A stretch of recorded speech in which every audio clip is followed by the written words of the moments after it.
Se você está no mundo corporativo, se você realmente está trabalhando na área de finanças, você provavelmente já ouviu falar em liquidez, né? Ou se você investe na bolsa, se você investe aí, você já ouviu falar em liquidez. E quando a gente fala de liquidez, né, a gente tem os índices de liquidez. O que que é liquidez? Resumindo, para que você entenda bem simples o que que é liquidez, é você ter a grana na mão, é você liquidar alguma coisa. Imagina que você tem ali um celular. E aí você vai vender ele pelo preço, você está liquidando ele, ou seja, você está trocando aquele celular por um valor líquido, né, por algo líquido que você possa utilizar ali para fazer qualquer outra coisa. Quando a gente fala de índice de liquidez, eu quero saber o quanto que essa empresa é capaz de fazer dinheiro. Se você tem 10 celulares, se você colocar eles à venda, em quanto tempo você vai vender e qual que é o volume de dinheiro que você vai fazer. Então aí você vai ter uma liquidez, você pode ter uma liquidez boa, uma liquidez ruim e tudo mais, que é que a gente vai explicar aqui e você vai entender quais são os índices de liquidez existentes aí, combinado? Então, primeiro de tudo, né, os índices de liquidez são indicadores financeiros de análise de crédito que revelam quanto a empresa possui de recursos disponíveis para quitar suas obrigações com terceiros. Ou seja, se eu precisar vender tudo para pagar a dívida, o quanto que eu consigo fazer de dinheiro. Esses indicadores, portanto, indicam a capacidade de pagamento de uma empresa. Eles são calculados através de um coeficiente que relaciona os valores do seu ativo com os valores do seu passivo. Todas as informações necessárias para calcular um índice de liquidez estão disponíveis no balanço patrimonial da companhia, né? Em geral, a solvência de uma empresa depende de um bom controle de seus fluxos de caixa e ciclos financeiros, além da sua capacidade de gerar lucro e de desenhar boas estratégias de financiamento e de investimento também. Então, liquidez, né? Eu vou liquidar o meu negócio, eu vou liquidar o que eu tenho, eu vou vender aquilo que eu tenho para eu poder pagar as dívidas. Então, se eu preciso ter uma capacidade, você tem dívidas, né? Você pode ter dívida em banco, né? Financiamento, empréstimos, dívidas com colegas, familiares. E aí você vai parar e pensar assim, poxa, se eu vendesse tudo que eu tenho agora, eu conseguia ficar sem dívidas? Eu conseguia pagar todas as minhas dívidas? Se sim, então o índice de liquidez, ele é razoável, né? Ele não é nem ruim nem bom, ele está 0 a 0. Se você vender tudo, você vai pagar suas dívidas, você consegue ficar dinheiro no bolso? Então, teu liquidez está boa, tu tem uma boa liquidez, tu tem um bom patrimônio para liquidar e tudo mais. Agora, se tu que você vender, você não vai conseguir pagar tuas contas, tua dívida vai faltar dinheiro e você ainda vai ter dívida, aí tua liquidez ela tá bem ruim, teu patrimônio está bem comprometido. Você tem bastante dívida, você tem que propor aí estratégias para poder sair disso, para que você não possa vir a se falir, ir para falência, né? O que acontece com muitas empresas? As empresas elas não têm capacidade financeira para pagar os fornecedores, eles acabam tendo que falir, tendo que vender todos os seus bens e tudo mais, para que eles não fiquem sujos no mercado. Então é muito importante a gente ter essa ideia de que eu preciso ter liquidez para que eu possa quitar aí as minhas dívidas, para que eu possa quitar as minhas obrigações com os meus fornecedores, tá bom? Então, né, as contabilidade, né, ela vai trabalhar e a gente tem aqui um cálculo de interpretação da liquidez. Então a gente tem a liquidez corrente, que é um tipo de liquidez, nós temos um índice de liquidez seca, um índice de liquidez geral e um índice de liquidez imediata. Então cada um a gente possui uma definição e um uso diferente. Então aqui a gente tem, por exemplo, o índice de liquidez corrente, a fórmula dele é LC, então né, liquidez corrente é igual a C sobre PC. Então ativos corrente sobre passivo corrente. E aí, qual que é a análise dessa liquidez? É o grau de capacidade de transformar o ativo circulante e liquidar as dívidas de passivo circulante no curto prazo. Então, se o LC, se a liquidez corrente ela é maior que 1, então o ativo circulante cobre todas as dívidas de curto prazo. É o valor ideal, né? A gente consegue, é o valor ideal. Se a liquidez corrente ela é menor que 1, o ativo circulante não consegue cobrir todas as dívidas de curto prazo e aí pode-se haver problemas, né? Então, pode ser um problema aí para a empresa. E nós temos o LC, sendo igual a 1, aonde é o equilíbrio financeiro de curto prazo. Ele não é, né, a máxima ideal, né, porque ele é curto prazo, eu sempre quero o LC tem que ser maior que 1, porque é o valor ideal, onde eu consigo pagar tudo e ainda sobra grana para eu poder, né, fazer outras coisas, investir em tudo mais. Então, esse é o índice de liquidez corrente. Então, a fórmula é essa, a análise é essa, e a interpretação funciona dessa seguinte forma. Depois nós temos o índice de liquidez seca, né? Que é liquidez seca é igual a ativo circulante menos o estoque sobre o passivo circulante. Então, como que nós, né? Qual que é aqui a análise dessa liquidez? Então, o grau da capacidade de utilizar o ativo circulante, né? O AC, sem considerar o estoque para liquidar as dívidas do passivo circulante. Então, qual que é a interpretação desse índice de liquidez. O valor mais reduzido que a liquidez corrente, né, por isso há valores maiores que 0,9, considera-se a empresa como alta liquidez. Então, se eu tiver uma liquidez maior que 0,9, se o resultado for maior que 0,9, eu tenho uma alta liquidez. Isso quer dizer o quê? Que o que eu tenho em caixa, os meus bens, sem considerar o estoque, eu consigo pagar o meu passivo, né? Eu vou conseguir pagar ali. Caso não, eu tenho problemas também. Depois nós temos o índice de liquidez imediata, que LI, ele é, né, a disponibilidade do caixa sobre o passivo circulante. Então, é um grau de capacidade em cobrir as dívidas do passivo circulante de forma imediata com as disponibilidades no caixa da empresa. Então, um valor muito elevado pode indicar uma abundante quantidade de liquidez, que também pode ser vista como desnecessária, né? Então, se eu tenho muita disponibilidade no caixa, eu não preciso fazer liquidez, não preciso liquidar a empresa, porque eu tenho capacidade suficiente para poder pagar ali. Então, a liquidez imediata é aquilo que eu tenho disponível, que eu posso utilizar agora para pagar as minhas dívidas. Depois nós temos o índice de liquidez geral, que LG é igual ao ativo circulante mais o realizável a longo prazo, ou seja, valores que eu tenho para receber, né, contas a receber e tudo mais, coisas que eu vendi a prazo que eu tenho que receber, sobre, né, o passivo circulante mais o exigível a longo prazo, ou seja, aquilo que eu tenho de dívidas a longo prazo para poder estar pagando também. Então, qual que é o indicador, né? Qual que é a análise dessa liquidez? É o grau da capacidade em transformar o ativo circulante e o realizável a longo prazo, cobrindo as despesas, as dívidas de curto a longo prazo do passivo e do exigível a longo prazo, respectivamente.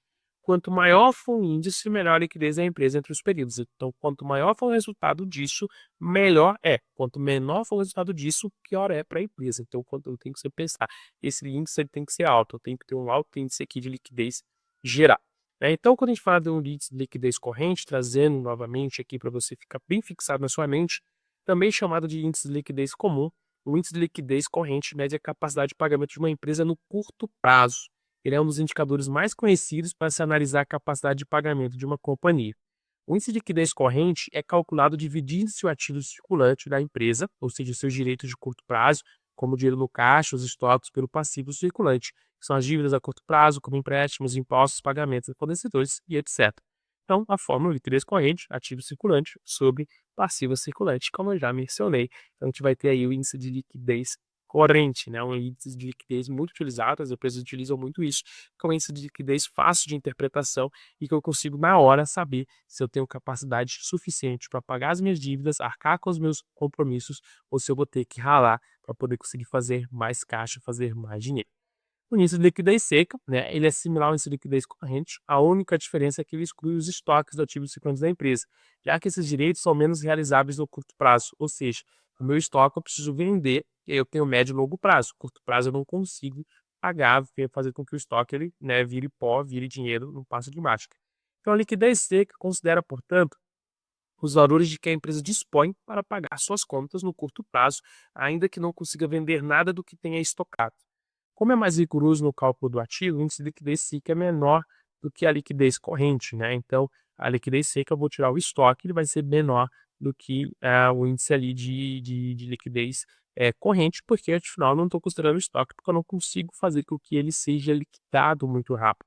Eu penso que o índice de liquidez, ele é para vir em curto prazo, né? Tipo, pô, eu preciso de grana, eu preciso ter grana agora para poder pagar minhas contas. O estoque não vai fazer grana, eu posso fazer promoção, só que eu vou perder muito dinheiro, então eu não posso contar com o estoque. Quando a gente fala da liquidez seca, é aquela índice que eu vou realmente analisar assim, o que eu tenho disponível agora para poder pagar essa conta ali. E o estoque não é um desses, por isso que ele sai da equação. Depois nós temos a liquidez imediata, né? Ele é mais conservador dos índices de liquidez. Esse indicador considera apenas a conta do balanço patrimonial da empresa, que representa os valores já disponíveis, ou seja, o dinheiro em caixa, saldos bancários e aplicações financeiras resgatáveis no curto prazo. Além dos estoques, ficam agora excluídos outros elementos do ativo não líquidos do curtíssimo prazo, como as contas a receber de vendas a prazos. Então, o dinheiro que eu tenho para receber, dependendo a mais de um ano, né, daqui a um ano eu não consigo, não vai entrar nessa conta. O índice de liquidez imediata ele é bastante volátil e está mais sujeito às variações, já que os valores disponíveis são também aqueles mais fáceis de se movimentar. O índice de liquidez imediata alto não necessariamente significa que a empresa tem um bom controle de suas contas, e muito dinheiro em caixa pode ser prejudicial, por exemplo, no caso de uma inflação alta, uma falta de investimentos, porque eu estou perdendo dinheiro, eu tenho dinheiro parado, está lá em caixa, estou perdendo esse dinheiro. Então, qual que é o pulo do gato aqui? Índice de liquidez imediata, eu declaro o meu valor disponível tem que ser acima, né, do meu passivo, então tem que ser sempre maior que um, né, se eu fazer a divisão, porque aí eu sei que eu estou bom, eu estou conseguindo pagar tudo. Só que, por exemplo, se der 10, pô, deu 10, pô, peraí, tem muito dinheiro parado, eu tenho que entender isso, eu tenho que verificar, eu tenho que investir, eu tenho que, né, tomar cuidado. Eu sei, então, você entende? Então eu tenho um controle sim, é bom que esteja alto, mas não pode estar muito alto, porque se está muito alto eu tenho muito dinheiro parado em caixa, muito dinheiro parado ali. Então, aí dinheiro parado, ele vai perdendo valor. A inflação come dinheiro parado, então eu tenho que criar investimento, eu tenho que fazer esse dinheiro rodar, esse dinheiro tem que gerar mais renda, né, para a organização. Então, por isso, a gente liquidez imediata ele também traz já essa análise aí bem legal da gente entender que dinheiro parado é oficina, né, do diabo, como o pessoal fala, mente parada, oficina do diabo.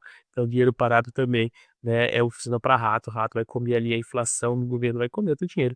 Então, dinheiro, muito dinheiro em caixa também é prejudicial. E por fim, né, o índice de liquidez geral, ele busca dar uma visão de solvência para da empresa no longo prazo. Por esse motivo, além dos itens considerados na liquidez corrente, o índice de liquidez geral adiciona os direitos e as obrigações da empresa para um prazo mais alargado, ou seja, seu realizável a longo prazo e o seu exigível a longo prazo. Essas duas contas também podem ser obtidas no balanço patrimonial. A análise desse valor deve ser feita mais a fundo através de balanço patrimonial. Isso porque a empresa pode, por exemplo, ter feito um financiamento longo para investir em modernização, mais máquinas, mais equipamentos. E os recursos para quitar essa dívida chegarão paulatinamente ao longo dos anos, não sendo necessários agora. No entanto, a análise de uma série histórica de liquidez geral poderá demonstrar se a companhia está ganhando ou perdendo a capacidade de pagamento. Porque, né, eu conto com dívidas. Eu falo curto prazo, por exemplo, dentro de uma organização, curto prazo é de 6 meses a 1 ano, é curto prazo. Passou disso, eu tenho médio prazo. De médio prazo, eu vou ter de 1 ano e meio até 5 anos. Passou de 5 anos, eu tenho ali longo prazo, né? Eu vou ter um longo prazo está acima de 5 anos. Então, quando eu falo realizável a longo prazo, são dívidas ou receitas que eu tenho para receber há mais de 5 anos. E aí eu preciso colocar isso em conta, porque o meu ativo circulante, eu estou aqui agora, né? É aquele ativo que circula que eu tenho para poder fazer liquidez. E aí eu penso o que, que eu posso ainda receber daqui 5, 10 anos, o que eu tenho para pagar daqui 5, 10 anos. Daí eu analiso como que é a minha liquidez. Se dentro desse prazo realmente de recebimento da que eu tenho hoje, versus o que eu tenho que pagar hoje, versus o que eu tenho que pagar daqui 6 anos, essa liquidez ela vai dar. Como sempre, se ela der mais que um nessa divisão, eu tô safe, né? Eu tô legal. Se ela dar muito alto também, eu tenho que tomar muito cuidado para analisar se é o meu realizável a longo prazo ou o meu ativo circulante hoje que está fazendo com que o meu dinheiro esteja parado ali, esperando para pagar dívidas. Então, se der muito baixo, eu preciso entender se é o exigível a longo prazo, se é o atual, o que que eu posso fazer para poder mudar, para gerar mais caixa, gerar mais renda e evitar que eu perca dinheiro. Falando sempre dinheiro, eu não posso perder dinheiro, você não pode estar perdendo dinheiro. Por isso, entender os índices de liquidez, eles trazem essa visão de que eu tenho dívidas, que todo mundo tem obrigações. Pessoalmente, por exemplo, você tem obrigações pessoais e suas dívidas, e tu precisa saber se o que você tem hoje, caixa, o que você tem hoje de receita, o que você tem hoje de bens, é o suficiente, talvez, para você viver sem dívidas. Você pode quitar suas dívidas tranquilo, ficar de cabeça limpa, né? E aí você vai construindo. As empresas, quando elas são analisadas, né? Quando elas vão ser vendidas, quando elas vão ser negociadas, quando elas vão ser avaliadas por investidores, eles avaliam o índice de liquidez da empresa para eles poderem saber se a empresa ela tem a capacidade de se pagar. Porque eu vou analisar o meu ativo circulante, eu vou analisar os meus bens e direitos ali e verificar se realmente aquilo que a empresa tem é maior do que o passivo, se é maior do que a dívida que ela tem. Caso não é maior, caso a dívida seja muito maior, eu posso comprar a empresa? Posso, porque eu posso ver a capacidade dela de gerar caixa, outras capacidades que eu posso analisar com outras demonstrações financeiras. Porém, quando eu olho para a liquidez, se ela não tem capacidade de liquidar, eu vou pagar mais barato, porque eu estou assumindo um risco. Talvez eu tenha que tirar dinheiro do bolso para poder fazer e arcar com os custos e arcar com as obrigações que ela possa ter dentro dos mercados, dentro dos fornecedores. Entendeu? Então, eu espero que você tenha entendido essa aula. Espero que você tenha gostado de mais uma aula sobre finanças e tudo mais. Eu espero te ver na próxima aula. Espero que você consuma mais conteúdo nesse site. Então, fique comigo. E por enquanto, vamos que vamos.